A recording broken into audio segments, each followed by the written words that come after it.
Good morning, friends. Welcome to AKULMACH Live, and today is April 11th, and I thought that I will discuss about something which is related to everyone. In fact, as the economy is now opening up, a lot of people are now thinking of investing in different products, in housing, etc. So today I want to tackle some of the issues which are related to making a investment in real estate, or let's talk about housing as an investment, not for living. I'm not talking about that you should not invest in housing for your living, but suppose you're living in a house and you have one or two more houses where you can live comfortably. But now, since the economy is opening up and gradually there are new projects are being rolled out by the builders, uh, now avenue for investing in housing as an investment is now becoming viable. What are the risks? We will discuss one by one. So if you look at the housing, housing, usually people like it is very close to their heart. In a housing complex, they want a very good plush tall building with garden facing view of your apartment, and also the swimming pool to be there.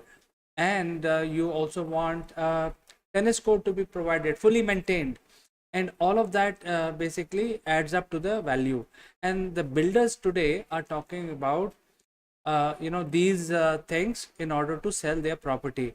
And as the economy improves, more and more of these avenues will be opening up. But let's look at how viable buying a house as an investment is. And there are risks. As I let me go through my own list. And first point is concentration.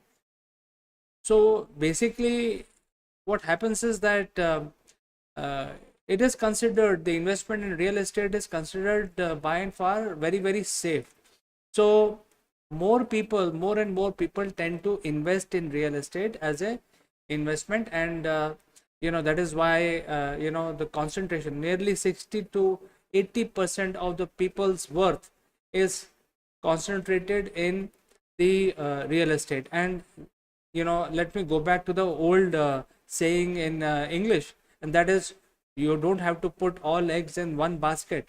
And this is what happens when you put all your money in real estate, and something happens to that particular segment of the industry, you also suffer. So I think you have to watch out that how much investment you are putting in real estate. And it should not look like that you're putting your 100% saving or even 90% majority of the saving into real estate area. So I think that is one of the risks which you have to bear in mind. And number two is liquidity. Since the real estate investments are of very high value, when you look at investing in real estate, they are usually at very high value.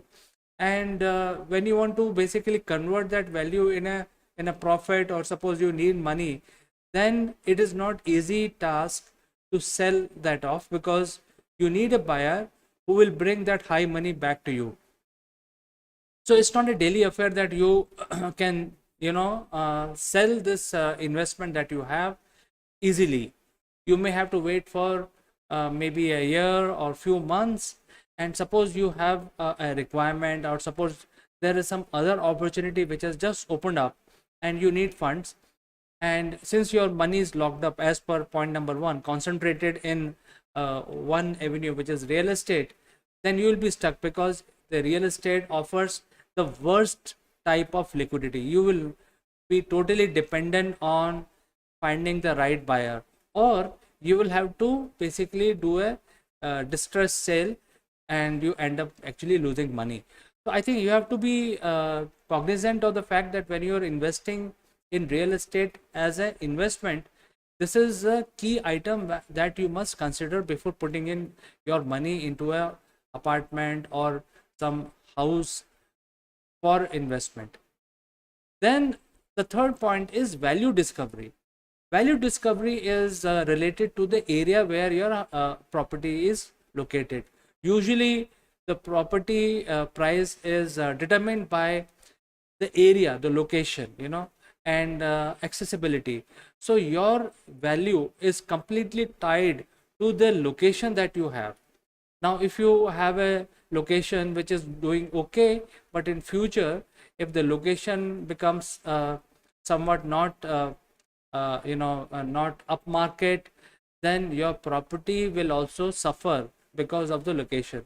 So the value of the property is directly linked with the location, and that is where the risk is. And as a business person or as an investor, you have to consider all these things before putting in your money into these investments. And I've got a comment from Srinath Reddy, and he is watching us from LinkedIn, and he is actually agreeing. So he said correct. So that brings me to the fourth point, and that is the value erosion. So the previous point was related to discovery itself, because the discovery will be dependent on the location of your your properties.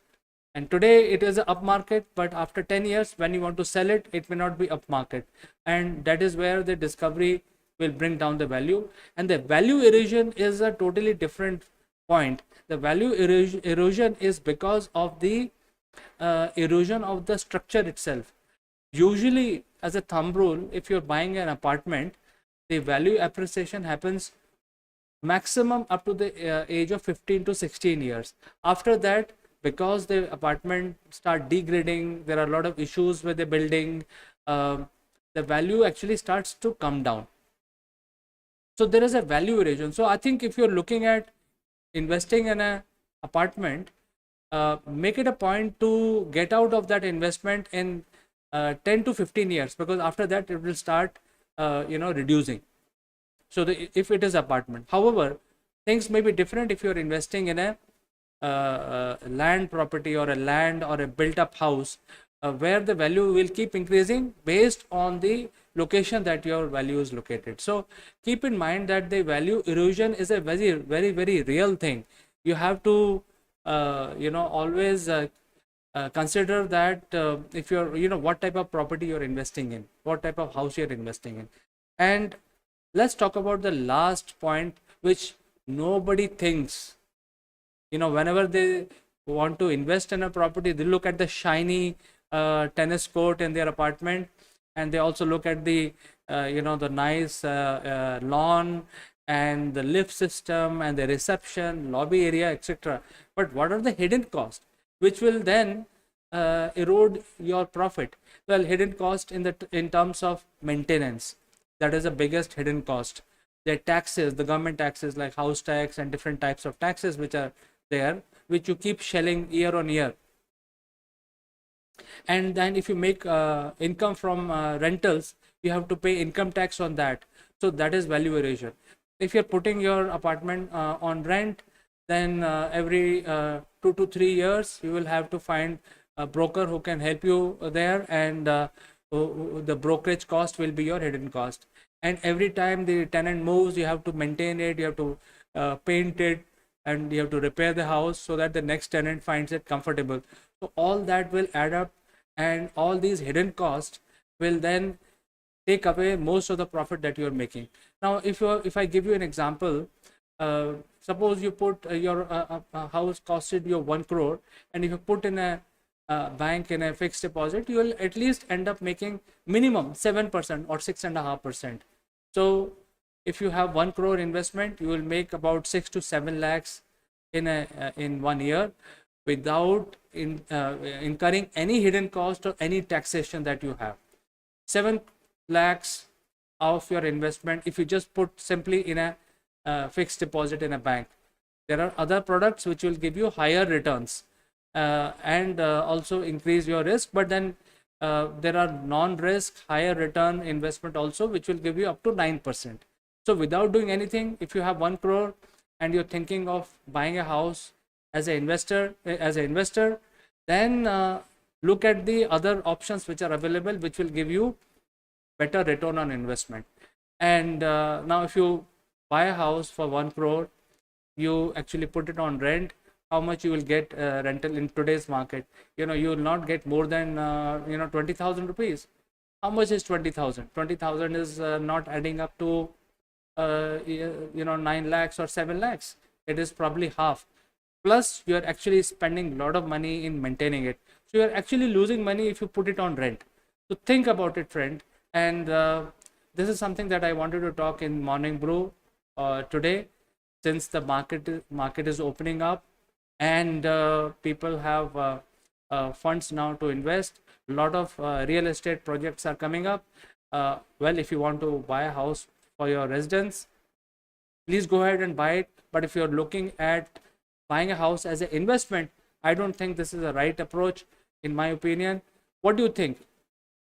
I think I got one viewer who said he agrees with me, but do send in your comments. And for today, I'd like to say goodbye, only to catch you in the next edition of Morning Brew.